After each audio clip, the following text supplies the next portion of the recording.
জটিল ৰোগত আক্ৰান্ত এগৰাকী কণমানিজনীক চিকিৎসা কৰি কৰি ভাগৰুৱা হৈ পৰিছে অভাৱী পিতৃ-মাতৃ। আৰ্থিকভাৱে জুৰুলা হৈ পৰা দুৰ্ভগীয়া পৰিয়ালটি এতিয়া হৈ পৰিছে হতাশ। কমলপুৰ সমষ্টিৰ ডিমৌৰ ভৱেন কলিতা আৰু কুন্তলা কলিতাৰ কণমানি কন্যা পিয়াক্ষী কাশ্যপক জীয়াই ৰাখিবলৈ প্ৰয়োজন বুজন পৰিমাণৰ ধন। উপায়ন্তৰ হৈ সহায় ভিক্ষা পিতৃ-মাতৃৰ। আহকচোন সকলোৱে নখ জোকাৰো। কমলপুৰৰ পৰা বিশ্বজিতৰ এক প্ৰতিবেদন AIN লাইভ। নমস্কাৰ, মোৰ নাম শ্ৰী কুন্তলা কলিতা। মোৰ ঘৰ কমলপুৰ ডিমুত হয়। এইজনী মোৰ সৰু ছোৱালী, তাইৰ বয়স 9 বছৰ 5 মাহ হৈছে। তাইক 9 মাহ বয়সতে আমি এটা অপাৰেশ্যন কৰিছিলোঁ চেন্নাই মিয়ত ইণ্টাৰনেশ্যনেলত। তাৰপিছত সেইটো অপাৰেশ্যন হোৱাৰ পিছত তাই আকৌ দুবাৰ পৰাৰ পিছত আকৌ ব্ৰেইন হেমাৰেজ হৈ গ'ল। তেনেকৈ আমি গুৱাহাটী নাৰায়ণা হস্পিটেলত সেই দুটা অপাৰেশ্যন হৈছিলে আমাৰ। এতিয়া ব্ৰেইনৰ অপাৰেশ্যন বুলি ক'লেতো আপোনালোকে আৰু বুজাই ক'ব নালাগে কেনেকুৱা কি।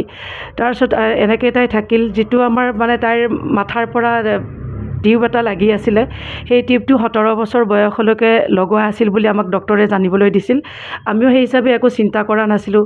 তাই লাহে লাহে সুস্থ হৈ আহিছিল।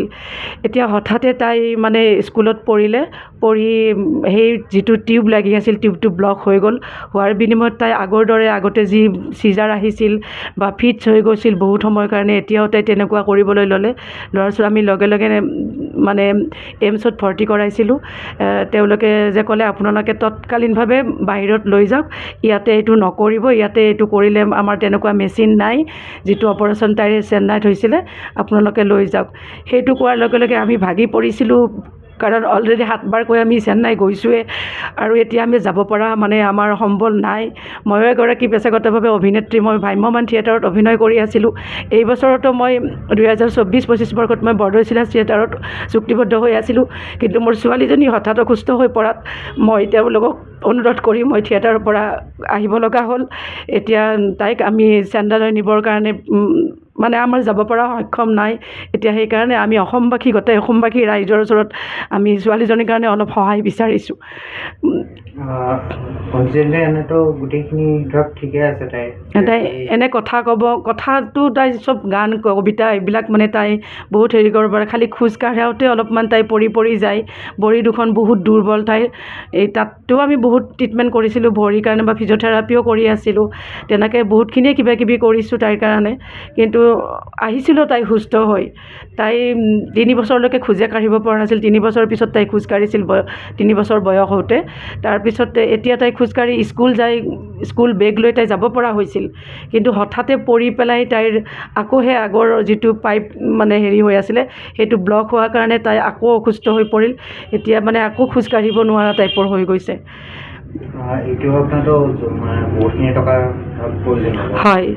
ৰাইজক আপুনি মই সেইটোৱে কৈছোঁ, ব্ৰেইন অপাৰেশ্যন যিহেতুকে আমি 3টা কৰিলোঁ। মোৰ মানুহজনেও মানে এটা মানে ব্যক্তিগত কোম্পানীত কাম কৰে। আমিও ইমান পইচাৰ মানুহ নহয়। অলৰেডি 7 বাৰ আমি গৈছোঁৱে, আমাৰ আগতেই আমি শেষ হৈ আছোঁ। কিন্তু এইবাৰ আমাৰ নিব পৰা কোনো মানে আমাৰ সক্ষমেই নাই। সেইকাৰণে আমি অসমবাসীৰ ওচৰত মানে সহায় বিচাৰিছোঁ। ছোৱালীজনীক সহায় কৰক। তাইও খুব মানে মোক জীয়াই ৰাখা এইটোৱে কয়। কালি তাই জীয়াই থাকিব মন, সেইটোৱে মই আপোনালোকক অনুৰোধ কৰিছোঁ। ছোৱালীজনীৰ কাৰণে আপোনালোকে যি পাৰে যেনেকৈ পাৰে তাইক সহায় কৰক। নমস্কাৰ, মোৰ নাম শ্ৰী পিয়াক্ষী কাশ্যপ। আপোনালোকে মোক সহায় কৰক, ধন্যবাদ।